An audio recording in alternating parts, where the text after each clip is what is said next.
Hello friends, അപ്പോൾ നമുക്ക് ഇന്നൊരു കുക്കിംഗ് വീഡിയോ ആണ് കേട്ടോ. കുക്കിംഗ് മാത്രമല്ല, കുറച്ച് സംസാരവും കൂടി ഉണ്ട്. അപ്പോൾ നമ്മളൊരു കുക്കിംഗ് വീഡിയോ ഒക്കെ ചെയ്തിട്ട് ഇപ്പോൾ കുറച്ച് നാളായിട്ടുണ്ടല്ലേ. അപ്പോൾ ഞാൻ വിചാരിച്ചു ഇന്നൊരു കുക്കിംഗ് വീഡിയോ ആയിക്കോട്ടെ എന്ന്. അപ്പോൾ നല്ല വലിയ ചൂര കിട്ടിയിട്ടുണ്ടായിരുന്നു. ചേട്ടൻ വർക്ക് ചെയ്യുന്ന ഓഫീസിൻ്റെ അടുത്ത് ഇപ്പോൾ ഇടയ്ക്ക് ഇങ്ങനെ മീൻ കൊണ്ടുവന്ന് വിൽക്കാറുണ്ട്. അപ്പോഴത്തേക്കും അവിടുന്ന് വാങ്ങിച്ചിട്ട് വന്നതാണ്. വലിയ ചൂരയായിരുന്നു. അപ്പോൾ ചേട്ടൻ തന്നെ അതെല്ലാം കട്ട് ചെയ്ത് ക്ലീൻ ചെയ്തൊക്കെ തന്നിട്ടുണ്ടായിരുന്നു. അപ്പോൾ ബാക്കി പോർഷൻ ഞങ്ങൾ കഴിഞ്ഞ ദിവസം കറി വെച്ചിട്ടുണ്ടായിരുന്നു. അപ്പം ബാക്കി തല ഇരുന്നത് അപ്പം ഞാൻ വിചാരിച്ചു തലക്കറിയായിട്ട് വെക്കാം, നമ്മുടെ സ്റ്റൈലൊരു തലക്കറി വെക്കാമെന്ന് വിചാരിച്ചു. അങ്ങനെ അതെല്ലാം നന്നായിട്ട് ഒന്നും കൂടി ഒന്ന് ക്ലീൻ ചെയ്തെടുക്കുവാണ്. അപ്പം മീൻ ഇങ്ങനെ ഫ്രീസറിലൊക്കെ വെക്കുമ്പോൾ കുറച്ച് വെള്ളവും കൂടെ ഒഴിച്ചിട്ട് വെച്ച് കഴിഞ്ഞാൽ നല്ല ഫ്രഷ് ആയിട്ടിരിക്കുന്ന പോലെ തോന്നിയിട്ടുണ്ട്. അല്ലാതെ വെക്കുമ്പോഴും നമുക്ക് കുറച്ച് 1-2 ദിവസമൊക്കെ ഇരിക്കുമ്പോൾ ചെറുതായിട്ടൊരു ടേസ്റ്റ് വ്യത്യാസം തോന്നുന്നുണ്ട്. അല്ലാതെ നമ്മൾ ഇങ്ങനെ വെള്ളം ഒഴിച്ചിട്ട് ഫ്രീസറിൽ വെക്കുകയാണെന്നുണ്ടെങ്കിൽ നല്ല ഫ്രഷ് ആയിട്ട് തന്നെ ഇരിക്കും. അപ്പോൾ അതൊന്ന് ട്രൈ ചെയ്തിട്ടില്ലാത്തവരൊന്ന് ട്രൈ ചെയ്ത് നോക്കണം കേട്ടോ. നല്ലൊരു ടിപ്പാണ്. എനിക്കും ആരോ പറഞ്ഞു തന്നെയാണിത്. അപ്പോൾ ഇപ്പം ഞാൻ അങ്ങനെയാണ് വെക്കുന്നത്. മീൻകറി വെക്കുമ്പോൾ ഞങ്ങൾക്ക് രണ്ടാൾക്കും ഈ തലയുടെ പോർഷൻ ഭയങ്കര ഇഷ്ടമാണ്. അപ്പം ഞങ്ങൾക്ക് തലയുടെ പോർഷനായിട്ടാണ് അടി. അപ്പം ഞങ്ങൾ പിന്നെ രണ്ടുപേരും കൂടെ ഷെയർ ചെയ്ത് കഴിക്കും. അപ്പോൾ അതൊക്കെ ഒന്ന് ക്ലീൻ ചെയ്ത് അവിടെ എല്ലാം നന്നായിട്ടൊന്ന് കഴുകി, മീനെടുത്തല്ലേ അപ്പം നല്ല സ്മെല്ലായിരിക്കും. അപ്പോൾ അവിടെ എല്ലാം നന്നായിട്ട് കഴുകിയൊക്കെ എടുക്കുന്നുണ്ട്. എന്നിട്ട് നമുക്ക് പെട്ടെന്ന് മീൻകറി വയ്ക്കാം. അപ്പോൾ ആദ്യം നമുക്ക് തല ആയതുകൊണ്ട് തന്നെ നല്ല വേവുണ്ട്. അപ്പം കുറേ നേരം ഗ്യാസിൽ വെക്കേണ്ടെന്ന് വിചാരിച്ച് ഞാൻ പിന്നെ കുക്കറിൽ ഒരു വിസിലടിച്ചാൽ മതിയല്ലോ. അപ്പം ഞാൻ കുറച്ച് ഉപ്പും കുരുമുളക് പൊടിയും മഞ്ഞൾപ്പൊടിയും കൂടി ഇട്ട് ഒരു വിസിലടിക്കാനായിട്ട് വെച്ചിട്ടുണ്ട്. അപ്പോൾ ആ സമയത്തേക്ക് ഞാൻ കുറച്ച് ഇഞ്ചി, വെളുത്തുള്ളി, സവാള അല്ലെങ്കിൽ ഉള്ളി ഓപ്ഷണലാണ്, വേണമെങ്കിൽ ഇട്ടാൽ മതി. കുറച്ച് ടേസ്റ്റ് വരുന്ന പോലെ തോന്നിയിട്ടുണ്ട്. അപ്പോൾ ഉള്ളിയും കൂടി ഞാൻ ജസ്റ്റ് ഒന്ന് മിക്സിയിലൊന്ന് ചെറുതായിട്ടൊന്ന് ക്രഷ് ചെയ്തെടുത്തിട്ടുണ്ട്. പച്ചമുളക് ഞാൻ ഇതിൻ്റെ കൂടെ ഇട്ടിട്ടില്ല. ഇപ്പം ഇടയ്ക്ക് ഞാൻ ഇടാറുണ്ട്, ഇപ്പോൾ ഇട്ടിട്ടില്ല. അപ്പോൾ ഒരു 2-3 പച്ചമുളക്, എരിവില്ലാത്ത പച്ചമുളകാണ് അധികം. അപ്പോൾ നമ്മൾ ചട്ടി വെച്ചിട്ട് കുറച്ച് ഓയിൽ ഒഴിച്ച് കൊടുക്കുന്നുണ്ട്. വെളിച്ചെണ്ണ ഓയിൽ ഏതെങ്കിലും എടുക്കാം. ഓയിൽ ഒഴിച്ച് കൊടുത്തിട്ട് നമ്മൾ ഈ ചതച്ച് വെച്ചത് ആദ്യം ഇടുന്നുണ്ട്. കടുക് തളിക്കുന്നൊന്നുമില്ല. ചതച്ച് വെച്ചത് ഇട്ടിട്ട് അത് നന്നായിട്ട് മൂത്ത് കഴിയുമ്പോഴത്തേക്കും നമ്മൾ ഈ മഞ്ഞൾപ്പൊടി, മല്ലിപ്പൊടി, മുളക് പൊടി, കുരുമുളക് പൊടി, ഇത്തിരി ഉലുവപ്പൊടിയും കൂടി ഇടുന്നുണ്ട്. ഇത്രയും പൊടി മാത്രമേ നമ്മൾ ചേർക്കുന്നുള്ളൂ. അപ്പോൾ ഇതെല്ലാം ഇട്ടിട്ട് പൊടി അധികം മൂത്ത് വരണ്ട, ഭയങ്കര കളറ് മാറി വരണ്ട. അപ്പോൾ അതിനു മുമ്പ് നമ്മൾ കുടംപുളിയൊക്കെ ഇട്ട് വെച്ചിട്ട് വെള്ളം ചേർത്താൽ മതി. അപ്പോൾ അതിൻ്റെ ഇടയ്ക്ക് അല്ലിയുടെ കുക്കിംഗ് ഒക്കെ കഴിഞ്ഞ് അല്ലി പാത്രം കൊണ്ട് വെക്കുന്നുണ്ട്. ബാക്കി കുക്കിങ്ങൊക്കെ അപ്പുറത്ത് നടക്കുന്നുണ്ട്.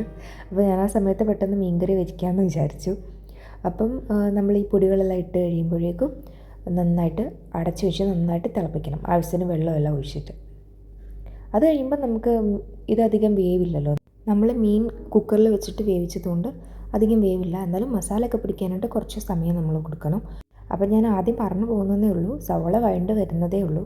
സവോള, ഇഞ്ചി, വെളുത്തുള്ളി, പച്ചമുളക് അതെല്ലാം വഴണ്ട് വരുന്നതേ ഉള്ളൂ. നന്നായിട്ട് വഴണ്ട് വന്നു കഴിയുമ്പോഴേക്കും നമ്മൾ ഈ പൊടികളെല്ലാം ഇട്ട് കൊടുത്തിട്ട് വെള്ളം ഒഴിച്ച് തിളപ്പിച്ചിട്ട് മീനെല്ലാം കൂടി ഇട്ടിട്ട് നന്നായിട്ട് തിളപ്പിച്ച് ഉപ്പൊക്കെ ആവശ്യത്തിന് ചേർത്ത് ലാസ്റ്റ് കുറച്ച് കറിവേപ്പിലയും കൂടി ഇട്ടിട്ട് ഒന്നുകൂടെ ഒരു 5 മിനിറ്റ് തിളപ്പിച്ച് കഴിയുമ്പം നമ്മുടെ കുട്ടനാടൻ സ്റ്റൈൽ അടിപൊളി തലക്കറി റെഡിയാവും. അപ്പോൾ ഇതിൻ്റെ കൂടെ നമുക്ക് ഇന്ന് ഞാൻ സാമ്പാർ വെച്ചിട്ടുണ്ട്. അപ്പം കഴിഞ്ഞ ദിവസം ഞാൻ മീൻകറി വെച്ചിട്ടുണ്ടെന്ന് പറഞ്ഞില്ലേ, അപ്പോൾ ആ മീൻകറി ഇരിപ്പുണ്ട്. അപ്പോൾ അതുകൊണ്ട് ഇന്ന് അതൊക്കെ വെച്ച് അങ്ങ് പോകും. ഇല്ലെങ്കിൽ ഇനിയും വേറെ കറി വെച്ചാൽ കുറച്ച് ആർഭാടമായി പോകത്തില്ലേ എന്ന് കരുതി വേറെ ഒന്നും വെച്ചില്ല. ഞാൻ ചെറുപയർ മുളപ്പിക്കാനായിട്ട് തോരൻ വയ്ക്കാനായിട്ട് വെച്ചിട്ടുണ്ടായിരുന്നു. അപ്പോൾ ഞാൻ വിചാരിച്ചു ഇത്രയും കറിയൊക്കെ ഉണ്ടല്ലോ, അതുകൊണ്ട് ഇനിയിപ്പോൾ അതും കൂടെ വെക്കേണ്ട, കുറച്ച് ആർഭാടമായി പോയാലോ. അത് കഴിഞ്ഞ് അത് നാളെ കൂടി ഇരിക്കുമ്പോൾ കുറച്ചുകൂടെ മുളച്ച് വരുമല്ലോ, അപ്പം കുറച്ചുകൂടെ നല്ല ടേസ്റ്റ് ആയിരിക്കും. അപ്പം ഞാൻ വിചാരിച്ചു അത് പിന്നൊരു ദിവസം, ഇല്ലെങ്കിൽ നാളെ, ഇല്ലെങ്കിൽ മറ്റന്നാൾ അങ്ങനെ വെക്കാം എന്ന് വിചാരിച്ചു.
അപ്പോൾ അതിൻ്റെ കൂടെ രാവിലെ തന്നെ ഞാൻ ചോറും കൂടെ അങ്ങ് വെക്കുന്നുണ്ട്. നേരത്തെ ഞാൻ കുക്കറിൽ വേവിച്ച് വെച്ചിരുന്നതാണ്, പക്ഷേ അത് നന്നായിട്ട് വെന്തില്ല. അപ്പോൾ ഞാൻ ഒന്നും കൂടെ 1-2 വിസിലും കൂടെ ഒന്ന് ആകാനായിട്ട്, പുതിയ അരിയാണ് അപ്പോഴത്തേക്കും വേവ് കറക്റ്റ് ആണെന്ന് നമുക്ക് അത്രയ്ക്ക് അറിയാൻ പറ്റിയില്ല. അതുകൊണ്ട് ഞാനത് 1-2 വിസിലും കൂടെ വന്നോട്ടെ എന്ന് കരുതി വീണ്ടും വെച്ചാണ്. അപ്പോൾ നമ്മുടെ ചാനൽ സബ്സ്ക്രൈബ് ചെയ്യാതെ കാണുന്നവർ ഒന്ന് സബ്സ്ക്രൈബ് ചെയ്ത് സപ്പോർട്ട് ചെയ്യണം. അതുപോലെ തന്നെ ലൈക്കും കമൻറ്റും ഷെയറും ഒക്കെ ഒന്ന് ചെയ്യാൻ മറക്കല്ലേ.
എൻ്റെ കുക്കിംഗ് എല്ലാം കഴിഞ്ഞു. അനിയുടെ കുക്കിംഗ് ഇത് എവിടെ നടന്നുകൊണ്ടിരിക്കുകയാണ്. അപ്പോൾ ഇനി അടുത്ത വീഡിയോ കാണാം കേട്ടോ. അപ്പോൾ താങ്ക് യു ഫോർ വാച്ചിങ്.